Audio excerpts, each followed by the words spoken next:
For the second straight year, a team won or celebrated their outright regular season Big Ten championship here on the court at Crisler Center, and it was a little bit different this year. Obviously, Michigan didn't clinch their regular season title tonight against Indiana, but they did celebrate it. There are people all around me picking up confetti and streamers, but it was very different from last year's game, where this year Michigan held on instead of last year when Indiana was able to kind of storm back in the final minute.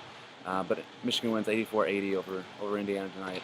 It was a very almost fitting way for Indiana to end its season with it led at halftime. It's led at halftime during 5 Big Ten games on the road, and it's lost 4 of those.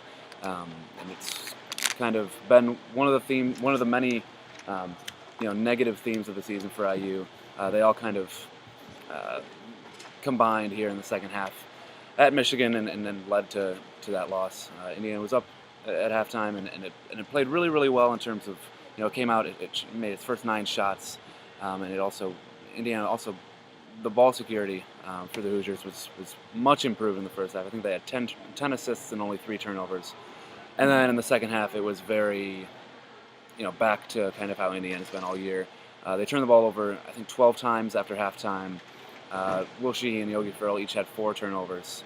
And Will Sheehy said after the game, described his second half as trash. That he was just trying to make passes that weren't there, and a lot of times that led to big Michigan runs. I think they started the half on something like a 13-2 run to kind of take the lead for Michigan, to take the lead, and they never. I think from that point on, they never trailed. Indiana tied it, but IU was just able to, or Michigan was just kind of able to hang on, unlike they did last year. I mean, they made all their free throws down the stretch.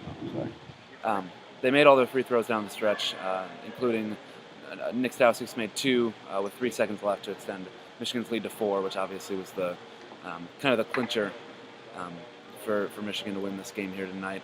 And Indiana finishes at 7-11 in the conference. It'll play in the 8-9 game on Thursday in the Big Ten tournament. And if Indiana wins, it actually will play the number 1 seed, which is the outright champs, Michigan. And the cleanup process is quite a sight here, which is the entire dance team is down cleaning up all the confetti and vacuuming it up and whatnot. So I'll try and go through those distractions a little bit.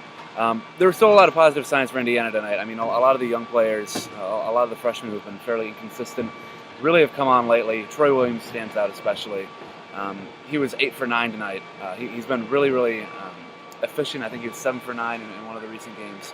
8 for 9 tonight, and again, a lot of it was just because of how aggressive he was, about how much he was crashing the boards, how much he was kind of figuring out ways to get inside, get tip-ins, and he had a couple just monstrously powerful dunks tonight, and they're just kind of going back and forth. I mean, Michigan was for a long time in this game. It was really, really, each team was kind of going and scoring, but Michigan kind of kept that up for the entire game, and Indiana wasn't able to quite as much in the second half. IU still shoots 60% from the floor, or 59% technically, from the floor. They shot it really well. I mean, Sheehy was 7 for 12. Williams, like I said, was 8 for 9. Davis was 4 for 5. I mean, Devin Davis was 4 for 5. They just were very efficient tonight when they did get shots, but a lot of the time in the second half they kind of threw the ball away. There were traveling calls. Yogi Ferrell stepped out of bounds one time. There were just a lot of turnovers that were really, really preventable. And a couple of them really, really hurt. There were back-to-back live ball turnovers, at the top of the key that led to Michigan breakaways.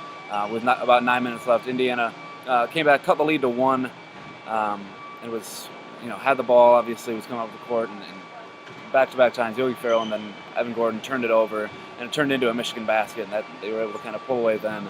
And then late, Indiana kind of made it interesting, but like Tom Crean said after the game, they just ran out of time. They ran out of possessions, and just weren't able to really catch up with Michigan and try and tie this game. But in the first game, really one of the keys for the game was Indiana shutting down Nick Stauskas. They limited him to 6 points down in Bloomington, which is his lowest point total in Big Ten play. Tonight it was a very different story. He scored 14 in the second half alone, ends with 21 points. And was 8 for 9 from the free throw line, which was huge, especially late. He and Glenn Robinson combined to shoot 15 for 17 from the line, and they just totally did not allow Indiana to get back into the game. They were making their shots and playing really good defense.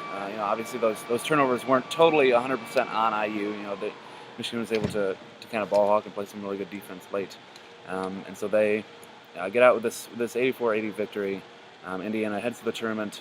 Really, it's kind of a weird feeling that they head to the tournament on 2 straight losses, but you almost feel like they've played really well lately. They beat obviously Iowa and then Ohio State. Didn't play that well against Nebraska, but played really well tonight against the team that won the regular season Big Ten championship. So there are a lot of kind of positive signs for Indiana. Noah Vonleh appears to be healthy again. He didn't start, but he played and played okay. I mean, he was a little bit limited. Maybe he didn't play as much as he usually does.